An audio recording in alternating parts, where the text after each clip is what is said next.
காங்கிரஸ் தான் முஸ்லீம், முஸ்லீம் தான் காங்கிரஸ் என்கிறார் தெலுங்கானா முதல்வர் ரேவந்த் ரெட்டி. முசல்மான் का मतलब कांग्रेस, कांग्रेस का मतलब मुसलमान. இதத்தான் நாங்களும் சொன்னோம். நீங்க ஒன்னும் செக்குல மத சார்பில்லா அனைவருக்குமான கட்சி இல்லைன்னு, வெறும் வாக்கு வங்கி வெறுப்பு அரசியல் செய்யும் மைனாரிட்டித்துவ கட்சின்னு இப்ப அது நீங்களே ஒத்துக்கிட்டு இருக்கீங்க. ரொம்ப சந்தோஷம். मुसलमान का मतलब कांग्रेस, कांग्रेस का मतलब मुसलमान. இந்திரா காந்தி காலத்துல இந்தியா தான் இந்திரா, இந்திரா தான் இந்தியான்னு கூவுன கட்சி ராகுல் காந்தி காலத்துல எப்படி கூவுது பாருங்க.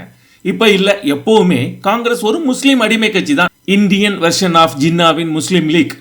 காங்கிரஸ் ஒரு முஸ்லீம் கட்சி என்று சொன்னவர் ராகுல் காந்தி. அப்புறமா முஸ்லீம் கட்சி, முஸ்லீம்களுக்கான கட்சி என்று மழுப்பப்பட்டது.